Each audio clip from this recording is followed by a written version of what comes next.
Welcome to my vlogger era.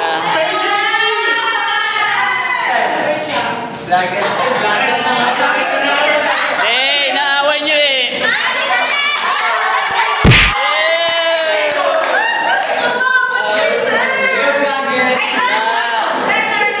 Wala. Inapin nyo! Hi sir, last day na namin. Bye-bye guys. Hi sir. Sendin mo ako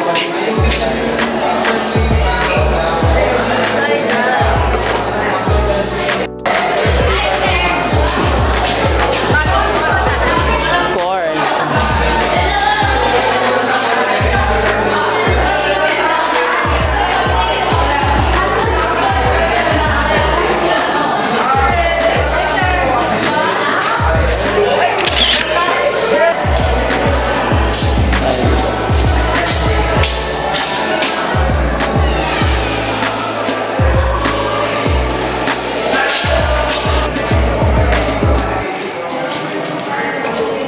Oh my gosh, yung lakwatsera ng SEA.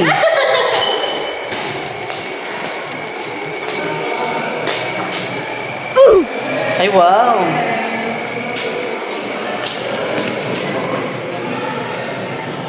Eh.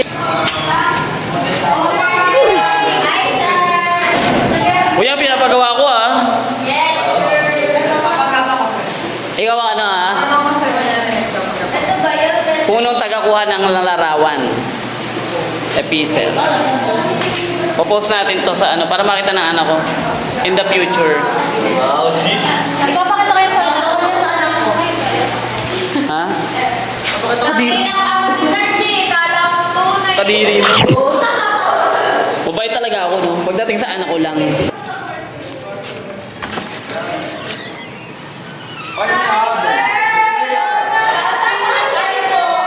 Ay, sorry, may proctor pala. Ito naman ano ba? Nakapokus naman sa akin. Look. May isa lang ang tanong. Ano? Bakit hindi to dilaw? Dilaw? Bakit dilaw? Min. Sabi mo nga banana. Pero parang nakakainis ka naman. Sabi mo, bilis. Iyo, may mix tayo, listen. Sabi mo. Wala mo may kita, alam ko na. Nakita ko yung ano nito eh. Picture nito. Pinunit ko. Picture sa resume. Ganda ko yun. Si Marika. Ay, Ay, bakit late? Bakit late? Na kayo? Ng buhay? Sana yung buhay nyo inayos nyo? Kasi bagsak ka. Ay, gawa ko na yung grade. May grade na yung ano, yung 5 sa inyo. Gagalit si ano, oh. Bulao, no? Wala kang galang, ah. Ilan, parang ang galit doon sa prenup. Ha? Nagdidirect na parang galit. Paano hindi magagalit? Ang bastos ng mag-asawa. Bakit? Malalaman nyo. Ayoko i-upload eh kasi may bayad eh. Pag kasabi niya, uy, ganda ng pagkaka-edit ko doon. Saan mo ba ilalagay yun, sir? This one, lalagay ito sa aking vlog number 4. Title, may naisip lang akong title. Banana. Kamaya sisirin. Hanapin mo, ay, naku, ayoko yan. Madaming issue sa buhay yan. Parang ang minion na. Bago na naman minamay day. Oh, minion!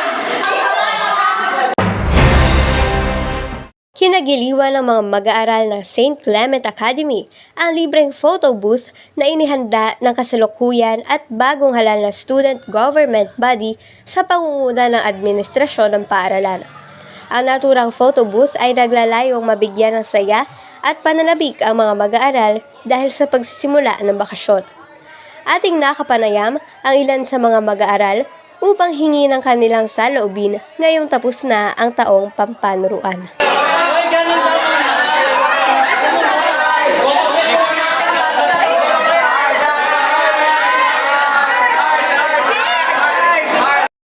Ano pong nararamdaman niyo ngayon na patapos na yung school year?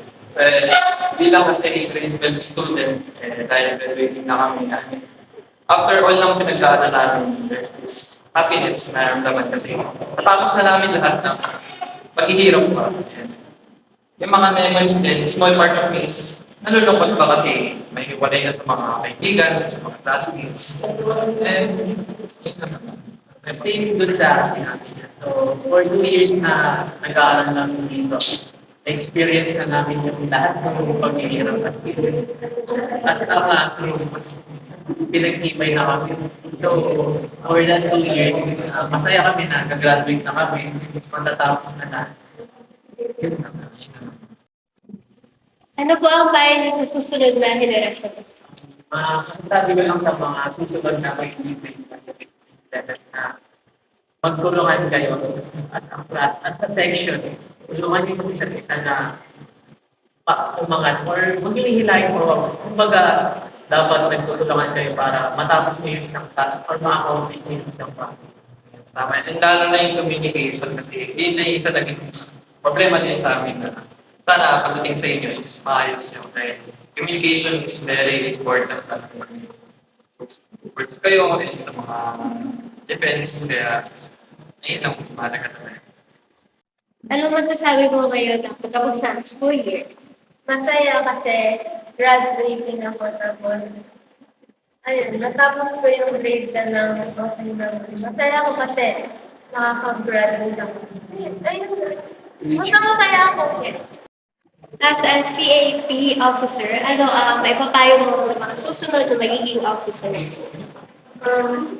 Pag naging officer na, huwag lalakan yung ulo.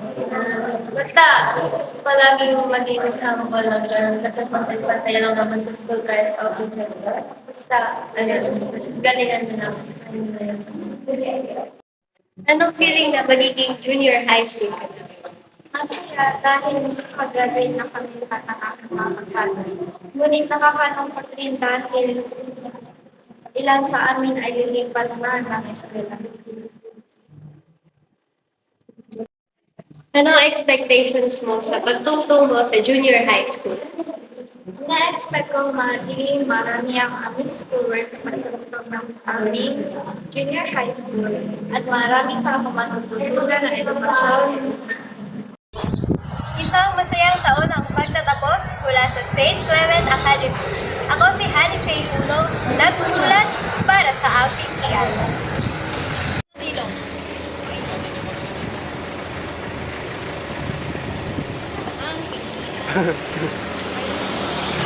Ayan po mga reporter natin ngayon. Ito po si Hanife C. Puno, ito po si Dana Pizon, at ito si Ronald Justin Esguera. Para sa Pinkian po.